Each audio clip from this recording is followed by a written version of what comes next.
Greetings of the day, everyone. Welcome to the Photon Academy.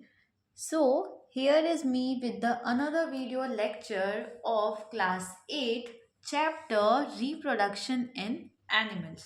तो आज हम पढ़ेंगे कि एनिमल्स में रिप्रोडक्शन कैसे होता है. नाउ जब इसकी पहली क्लास में यानी कि क्लास 7th में you have read about reproduction in plants. तो प्लांट्स में जिस तरह से रिप्रोडक्शन होता है वो तो आपने ब्रीफली पढ़ लिया. अब इस चैप्टर में हम देखेंगे कि एनिमल्स के अंदर रिप्रोडक्शन कैसे होता है. सो वही सबसे पहली definition of our reproduction that the production of new individual organism from its parents. तो अपने पेरेंट्स से जब एक नया इंडिविजुअल बनता है उस प्रोसेस को हम क्या कहते हैं, reproduction. It is very important as it ensures the continuation of similar kinds of individual generation after generation.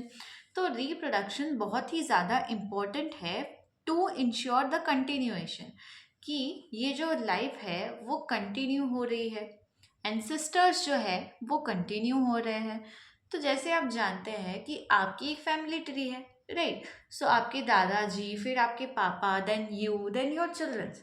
So this is how your family tree was being increasing throughout. आपकी जो family है उसका generation to generation continuation हो रहा है. And इसीलिए reproduction बहुत ज़्यादा इम्पॉर्टेंट है ताकि ये कंटिन्यूएशन हो पाए. और ये आपकी फैमिली में भी जो कंटिन्यूएशन हो रहा है from generation to generation, that is also due to reproduction, जिसमें पेरेंट्स से नया इंडिविजुअल बनता है. Now as you know there are two modes of reproduction. एक होता है सेक्सुअल रिप्रोडक्शन एंड दूसरा होता है एसेक्सुअल रिप्रोडक्शन. तो सबसे पहले हम पढ़ते हैं सेक्सुअल रिप्रोडक्शन के बारे में. सो सेक्सुअल रिप्रोडक्शन में क्या होता है, both the parents are required, यानी कि फीमेल भी चाहिए और मेल भी चाहिए. दोनों पेरेंट्स होंगे तभी ही सेक्सुअल रिप्रोडक्शन पॉसिबल है. सेक्सुअल रिप्रोडक्शन में बेसिकली होता क्या है कि एक मेल गैमेट होता है, यानी कि मेल के जो रिप्रोडक्शन में काम आएगी, जो आगे जाएगी सेल, उस सेल को हम क्या बोलते हैं, गैमेट. अब एक इंडिविजुअल है, मान लीजिए मेल इंडिविजुअल है, उसके अंदर जो एक सेल है जो आगे रिप्रोडक्शन में काम आएगी, जो रिप्रोडक्शन में पार्टिसिपेट करेगी, वो मेन सेल को ही हम बोलते हैं गैमेट. तो वो सेल क्योंकि एक मेल की है तो उसको हम बोल देंगे मेल गैमेट. उसी तरह जो फीमेल में रिप्रोडक्शन में सेल काम आएगी उसे हम कहेंगे फीमेल गैमेट. तो जब ये दो सेल एक मेल से आती है और एक फीमेल से आती है और एक साथ फ्यूज होके एक नई सेल बना देती है, उस प्रोसेस को हम क्या के वो प्रोसेस जो है वो किस में होती है, सेक्सुअल रिप्रोडक्शन में होती है. एंड इसीलिए दो पेरेंट्स का इन्वॉल्वमेंट यहाँ पे नेसेसरी है. Now if I show you diagrammatically, तो जैसे कि ये है एक मेल की सेल यानी कि मेल गैमेट और यहाँ पे है एक फीमेल गैमेट. अब ये दो गैमेट्स पे मैंने लिखा है 2n. तो 2n क्या होती है, उसकी प्लॉइडी होती है. जब आप नेक्स्ट क्लासेस में जाओगे तो आपको पता चलेगा कि 2n प्लॉइडी क्या होती है. अभी के लिए सिर्फ इतना याद रखो कि एक इंडिविजुअल के अंदर प्लॉइडी क्या होगी, 2n. अब मेल का सेल और फीमेल का सेल एक साथ फ्यूज करेंगे तो ये 2n से रिड्यूस होके किस में कन्वर्ट हो जाएगा, n. आप ऐसा कह सकते हो कि दोनों में से एक एक n माइनस हो गया तो कितना बचा, यहाँ से फीमेल का एक n ही बचा और मेल का एक n बचा. अब जब इन दो n को हम प्लस करेंगे तो इससे क्या बनेगा, जाइगोट. ऑफस्प्रिंग जो है उसकी नई सेल बनेगी जिसे हम कहते हैं 2n. तो अब ये दो n मिलके क्या बनाते हैं, 2n. तो जैसे मैंने कहा कि एक इंडिविजुअल की प्लॉइडी हमेशा कितनी होगी, 2n होगी. तो यहाँ पे भी ये जो जाइगोट फॉर्म हुआ उसकी प्लॉइडी भी कितनी है, 2n है. यानी कि अब ये जो सेल है वो आगे फर्दर ग्रो करेगा और एक नया ऑफस्प्रिंग यानी कि इनका बच्चा बन जाएगा. हमने ये देखा कि सेक्सुअल रिप्रोडक्शन के अंदर मेल और फीमेल गैमेट एक साथ फ्यूज करेंगे और एक नया ऑफस्प्रिंग बनाएंगे. अब ये जो मेल गैमेट है, जो मेल सेल है, वो कहाँ से प्रोड्यूस होती है? तो वो प्रोड्यूस होती है फ्रॉम मेल रिप्रोडक्टिव ऑर्गन। और वैसे ही जो फीमेल की सेल है, जो फीमेल गैमेट है, जो रिप्रोडक्शन में काम आएगा, वो कहाँ से प्रोड्यूस होता है? From female reproductive organ. तो इन्हीं ऑर्गन्स को हम डीपली पढ़ेंगे और ये पता करेंगे कि इनके गैमेट्स कैसे फॉर्म होते हैं। तो सबसे पहला है male reproductive organ. Male reproductive organ में क्या होता है? अ पेयर ऑफ टेस्टिस, दो टेस्टिस प्रेजेंट होती है, दो स्पर्म डक्ट्स प्रेजेंट होते हैं और एक पेनिस प्रेजेंट होता है। तो स्पर्म डक्ट्स यानी कि क्या होता है कि स्पर्म जो बना है टेस्टिस के अंदर, उसको कैरी करने वाली जो पाइपलाइन होती है ना, पाइप जैसा जो होता है जिसके अंदर वो स्पर्म एक जगह से दूसरी जगह ट्रेवल कर सके, तो उसे हम क्या कह देते हैं? Sperm duct. तो सबसे पहले तो ये जो टेस्टिस है इसके अंदर स्पर्म बनेगा। अब वही स्पर्म इस स्पर्म डक्ट के थ्रू ट्रेवल करके जाएगा और लास्ट में जो पार्ट बाहर की साइड एग्जिट करेगा वो होता है पेनिस। अब इसको ना हम एक बार डायग्राम की तरह भी देखेंगे कि ये सब कैसे होता है। Now the testis produce the male gametes called sperms. तो जैसा मैंने बताया कि टेस्टिस क्या बनाता है? मेल गैमेट, और उस मेल गैमेट को हम क्या कहते हैं? उसका नाम है स्पर्म। तो मिलियंस में स्पर्म प्रोड्यूस होते हैं। अब इसका रीजन आपको आगे पता चलेगा कि क्यों स्पर्म मिलियंस में प्रोड्यूस होता है। अब जो स्पर्म होता है वो कैसा दिखता है? तो स्पर्म का एक ऊपर का हेड होता है और एक बीच में मिडल पीस होता है एंड लास्ट में एक टेल होता है। तो it was just like an organism, है ना, कि ऊपर की साइड एक उसका सर है, नीचे की साइड उसकी टेल है और उसका बीच का पार्ट क्या है? उसका मिडल पीस है। Now let's see this through the diagram. तो एनसीईआरटी में आपको ये डायग्राम दिया गया है ऑफ मेल रिप्रोडक्टिव ऑर्गन। तो ये जो दो प्रेजेंट है जिसके अंदर स्पर्म बन रहा है, ये दो ऑर्गन्स क्या है? टेस्टिस है। और इन टेस्टिस में अब क्या हुआ कि टेस्टिस ने बनाए स्पर्म्स। अब ये स्पर्म्स इस स्पर्म डक्ट के थ्रू ट्रेवल करके इस यूरिनरी ब्लैडर के अंदर गए और वहाँ से निकले बाहर through the penis. So this were the three parts which NCERT mentions. तो इसको आप नंबर्स में याद रखो कि कैसे कैसे सारी प्रोसेस हो रही है। तो सबसे पहले टेस्टिस में स्पर्म बने, वही स्पर्म इस स्पर्म डक के थ्रू ट्रेवल करके गए पेनिस के थ्रू और पेनिस बाहर की साइड जाके निकल गया। सो this is how a male reproductive organ is present. और इसी मेल रिप्रोडक्टिव ऑर्गन में क्या बनते हैं? Sperms, and sperm is a male gamete. अब मेल रिप्रोडक्टिव ऑर्गन में जो हमारे स्पर्म्स बने थे उन वो कैसे दिखते हैं? तो स्पर्म में सबसे ऊपर की साइड प्रेजेंट होता है स्पर्म का ये हेड, लास्ट में होती है स्पर्म की टेल और बीच में होता है एक मिडल पीस। अब जब ह्यूमन स्पर्म की टेल है तो इसका मतलब तो यही हुआ कि ये एक जगह से दूसरी जगह तक ट्रेवल करके जा सकता है, यानी कि ये मोटाइल है। मोटाइल होने का मतलब ये है कि ये स्पर्म एक जगह से दूसरी जगह खुद से ट्रेवल कर सकता है। So this was all about the male reproductive organs. अब आगे बढ़ते हैं फीमेल रिप्रोडक्टिव ऑर्गन की तरह। फीमेल रिप्रोडक्टिव ऑर्गन के अंदर होते हैं पेयर ऑफ ओवरीज, मतलब जैसे मेल रिप्रोडक्टिव ऑर्गन में जो दो टेस्टिस होती थी, वैसे ही फीमेल्स में होती है दो ओवरीज, और यही ओवरीज जो है वो ओवम फॉर्म करती है। मेल रिप्रोडक्टिव ऑर्गन में मेल गैमेट क्या था? Sperm.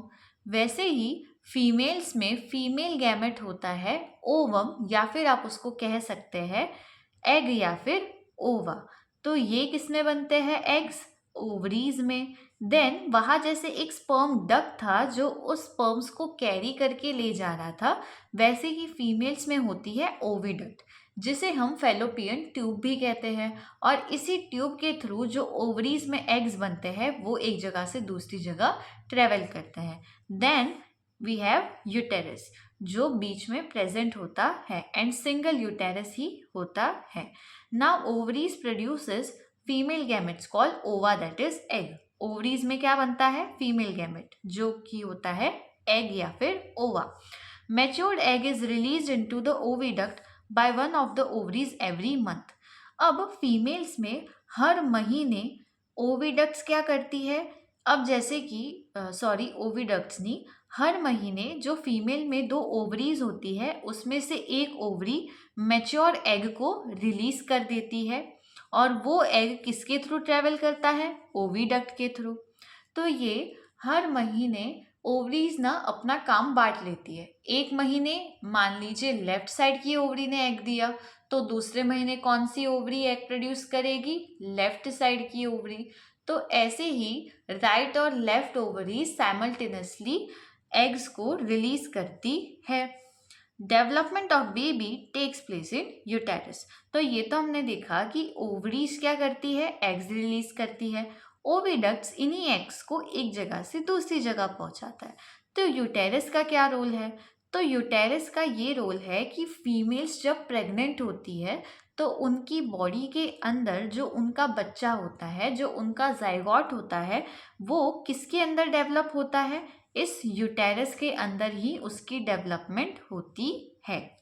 Let's see the diagram. So this was the diagram of female reproductive organ, जिसमें सबसे पहले हमने देखी ये 2 ओवरीज जो कि एंड में प्रेजेंट है और यही 2 ओवरीज क्या प्रोड्यूस करती है, मैच्योर एग। अब ये एग्स किसके थ्रू ट्रेवल करते हैं, फैलोपियन ट्यूब्स के थ्रू, जो कि है ओविडक्ट्स। तो यहाँ से ओवरी गई और इस फेलोपियन ट्यूब के थ्रू ओवरी ट्रेवल करके अंदर यूटेरस तक पहुँच गई और इसी यूटेरस में जो बेबी है उसकी डेवलपमेंट आगे होती है। अब हमने ये देख लिया कि मेल गैमेट और फीमेल गैमेट कैसे प्रोड्यूस होते हैं। अब सेक्सुअल रिप्रोडक्शन में इन दोनों गैमेट्स के फ्यूजन की बात हुई थी कि ये दोनों गैमेट्स एक साथ आएंगे और नया जाइगोट की जो सेल है वो फॉर्म करेंगे और वही जाइगोट का जो सेल है वो आगे जाके बेबी में कन्वर्ट हो जाएगा। So here the term used is fertilisation, that is fusion of male and female gamete is called fertilisation. यानी कि मेल गैमेट और फीमेल गैमेट एक साथ आए और एक साथ आके फ्यूज हो गए to form a zygote. So you can say that fusion of sperm and ova is known as fertilization. इस पूरे प्रोसेस को हम क्या कहेंगे, fertilization. The nuclei of sperm and the egg fuse to form a single nucleus and thus results in the formation of zygote. अब male gamete के अंदर भी एक न्यूक्लियस था और वैसे ही फीमेल गैमेट के अंदर भी एक न्यूक्लियस था, क्योंकि दोनों तो सेल्स है। तो सेल के अंदर क्या प्रेजेंट होता है, न्यूक्लियस प्रेजेंट होता है। तो मेल में अपना अलग न्यूक्लियस प्रेजेंट है और फीमेल में अलग। अब फर्टिलाइजेशन के दौरान जो स्पर्म का न्यूक्लियस है और जो एग का न्यूक्लियस है वो एक साथ मिलके एक सिंगल न्यूक्लियस बनाता है और वही न्यूक्लियस की और वो जो न्यूक्लियस है वो एक सेल बना लेता है और उसी सिंगल सेल को हम कहते हैं जाइगोट, जो आगे जाके एक नए इंडिविजुअल में कन्वर्ट हो जाता है। अब ये जो फर्टिलाइजेशन हो रहा है वो कहाँ हो रहा है, तो दैट इज़ कि जो मेल और फीमेल गैमेट्स का फर्टिलाइजेशन हो रहा है ना, वो भी 2 तरीके से होता है। So the first is that fertilization which takes place inside the female body is called internal fertilization. So ऐसा फर्टिलाइजेशन जिसमें मेल और फीमेल के गैमेट फीमेल बॉडी के अंदर फ्यूज हो रहे हैं उसे हम कहते हैं इंटरनल फर्टिलाइजेशन। इंटरनल यानी कि अंदर, और किसके अंदर, फीमेल बॉडी के अंदर। सो एज यू नो कि हमेशा फीमेल्स प्रेग्नेंट होती है, यानी कि बेबी कौन कैरी करता है, फीमेल्स। तो फर्टिलाइजेशन भी किसकी बॉडी में हो रही होगी, फीमेल की बॉडी में। अब ये जो फर्टिलाइजेशन है वो कुछ एनिमल्स में होता है, including humans, cow, dogs and hens. इन सब एनिमल्स के अंदर फर्टिलाइजेशन फीमेल बॉडी के अंदर होता है। अब इसी तरह the fertilisation in which fusion of male and female gamete takes place outside the body of female is called external fertilisation. अब इंटरनल फर्टिलाइजेशन में क्या हो रहा था कि जो फर्टिलाइजेशन होता है मेल और फीमेल गैमेट का फ्यूजन वो फीमेल बॉडी के अंदर हो रहा था, लेकिन जिसमें फर्टिलाइजेशन बॉडी के बाहर हो उसे हम क्या कहते हैं, एक्सटर्नल फर्टिलाइजेशन। अब एक्सटर्नल फर्टिलाइजेशन कब पॉसिबल है, जब उन एनिमल्स के पास ना कोई मीडियम हो जिसके थ्रू उनके गैमेट्स एक जगह से दूसरी जगह तक पहुंच पाए। क्योंकि फीमेल बॉडी में भी तो ऐसा ही था ना, फीमेल बॉडी एक मीडियम थी जिसमें गैमेट्स एक साथ फ्यूज हो रहे थे, एक जगह से दूसरी जगह ट्रेवल कर पा रहे थे। तो वैसे ही उनको भी एक मीडियम की ज़रूरत होती है। तो मेनली एक्सटर्नल फर्टिलाइजेशन में गैमेट्स के ट्रेवल करने के लिए जो मीडियम होता है वो वाटर होता है। तो इसीलिए जो एक्वेटिक एनिमल्स होते हैं जैसे कि फिश, इन्हीं के अंदर ज़्यादातर एक्सटर्नल फर्टिलाइजेशन देखा जाता है, क्योंकि फिश तो हमेशा पानी में रहेगी और पानी एक ट्रांसमीटर की तरह हेल्प करता है जिसमें गैमेट्स एक जगह से दूसरी जगह ट्रेवल कर सकते हैं। नाउ एक्सटर्नल फर्टिलाइजेशन होती कैसे है? सो वाटर के अंदर क्या होता है कि जो एक्वेटिक एनिमल्स है उसमें से फीमेल अपने अंडे देती है और मेल वैसे ही स्पर्म्स प्रोड्यूस करता है। अब ये दोनों एग्स और स्पर्म्स वाटर के फ्लो के साथ क्या होते हैं कि बहते जाते हैं एक जगह से दूसरी जगह तक। अब जब वो एक जगह से दूसरी जगह ट्रैवल करेंगे तो क्या होगा कि कभी तो ऐसा होगा कि वो एक साथ मिलेंगे, और जब वो मिलेंगे तब वो फ्यूज़ हो जाएंगे और फ्यूज़ होके क्या होगा, दोनों जाइगोट फॉर्म कर देंगे। तो this is how a medium plays an important role in external fertilisation. अगर बाहर कोई मीडियम ही नहीं होगा एग और स्पर्म के ट्रैवल करने के लिए तो ये दोनों एक साथ कैसे आ पाएंगे। नाउ ये सारी चीज़ें जो फ्यूजन है एक्सटर्नल मीडियम में, वो क्या होता है कि डिपेंड करता है, राइट। कुछ कंसीक्वेंसेस होते हैं इसके, जैसे कि हमें बहुत सारे अमाउंट में स्पर्म्स को प्रोड्यूस करना होगा। हमें मीन्स जो मेल होगा, जो मेल एक्वेटिक एनिमल होगा उसको बहुत सारे स्पर्म्स प्रोड्यूस करने पड़ेंगे, और वैसे ही फीमेल को भी बहुत सारे एग्स प्रोड्यूस करने पड़ेंगे। क्योंकि अगर ये कम नंबर में प्रेजेंट होंगे, अगर ये कम नंबर में प्रोड्यूस होंगे तो क्या होगा कि चांसेस तो बहुत कम होते हैं ना ऐसे पानी में मिलने के, कि क्या पता वो मिले ना मिले। तो अगर पहले से ही तुमने बहुत ही कम एग्स और स्पर्म्स को प्रोड्यूस किया है तो उनके जो चांसेस बहुत ही ज़्यादा कम है एक दूसरे से मिलने के। तो इसीलिए एक्सटर्नल फर्टिलाइजेशन में नंबर ऑफ एग्स और नंबर ऑफ स्पर्म्स जो प्रोड्यूस किए जाते हैं वो बहुत ही ज़्यादा होते हैं, क्योंकि अगर वो नंबर में ज़्यादा होंगे तो उसके चांसेस बढ़ जाएंगे मिलने के, और उससे ऑफस्प्रिंग बनने के चांसेस भी इंक्रीज हो जाते हैं। Now let's see through the diagram कि इंटरनल फर्टिलाइजेशन में फीमेल बॉडी के अंदर फर्टिलाइजेशन कैसे होती है। अगर फर्टिलाइजेशन फीमेल के अंदर होती है, यानी कि जो फीमेल के अंदर का ओवम है वो भी बहुत सारी लेयर्स से प्रोटेक्टेड होता है। अब ये प्रोटेक्टेड क्यों होता है, तो इसके पीछे ये रीज़न है कि हमने देखा कि स्पर्म्स जो है वो मिलियंस में प्रोड्यूस होते हैं, मिलियंस बहुत ज़्यादा होते हैं। तो मेल की जो बॉडी है, जो मेल के रिप्रोडक्टिव ऑर्गन्स है वो मिलियंस में स्पर्म प्रोड्यूस करते हैं, और उन मिलियंस के बीच में ना एक रेस होती है कि जब वो स्पर्म्स फीमेल बॉडी के अंदर एंटर करते हैं तब क्या होता है कि इन सारे स्पर्म्स के बीच में से जो सबसे ज़्यादा कैपेबल होता है, जो इस लेयर को तोड़ के अंदर तक जाके ओवम से फ्यूज़ कर पाता है, सिर्फ वही स्पर्म अंदर जा पाता है। अब जो स्पर्म्स होते हैं ना वो सभी ही स्ट्रॉन्ग है, ऑब्वियसली सबके अंदर पोटेंसी होती है, लेकिन आप ऐसे कह सकते हो कि ये स्पर्म्स के बीच में ना कंपटीशन होता है कि एक तो बॉडी में मिलियंस में स्पर्म प्रोड्यूस हो गए, अब उसमें से जब वो फीमेल बॉडी में एंटर करेंगे तो ऑब्वियस सी बात है कि कुछ तो लॉस हो जाएगा उसका, तो मिलियंस में से थोड़े ही स्पर्म्स बचेंगे, और वो जो बचे हुए स्पर्म्स है उनके बीच में भी कंपटीशन होता है कि जो सबसे ज़्यादा कैपेबल होगा और जो इतना ज़्यादा स्ट्रॉन्ग होगा, इतना कैपेबल होगा, जो इस ओवम के आगे की ये जो स्ट्रॉन्ग लेयरिंग है उसको तोड़ सके, सिर्फ वही अंदर जा सकता है। अब ये ओवम ना 3 लेयर से प्रोटेक्टेड रहता है, जो कि बहुत ही टफ लेयर होती है। तो जो स्पर्म उस टफ लेयर को भी तोड़ के अंदर जो ओवम है, ये जो ओवम प्रेजेंट है अंदर, उसके साथ जाकर फ्यूज़ कर जाए, ऐसा कैपेबल स्पर्म्स ही अंदर जाके फर्टिलाइजेशन को परफॉर्म करता है। So this is how fertilisation looks like in female body, कि जो सबसे कैपेबल स्पर्म है वो अंदर आएगा इस लेयर को तोड़ के और ओवम के साथ मिलके क्या कर देगा, फ्यूज़ हो जाएगा, और फ्यूज़ होके वो क्या बनाएगा, जाइगोट सेल बना देगा। सो जैसा कि हमने पढ़ा था कि मेल की जो सेल होगी स्पर्म, उसके अंदर का न्यूक्लियस और female gamete that is egg के अंदर का न्यूक्लियस एक साथ फ्यूज़ होके एक ही न्यूक्लियस में कन्वर्ट हो जाएंगे, और ये जो फ्यूजिंग न्यूक्लियस होगा वो क्या बनाएगा, जाइगोट।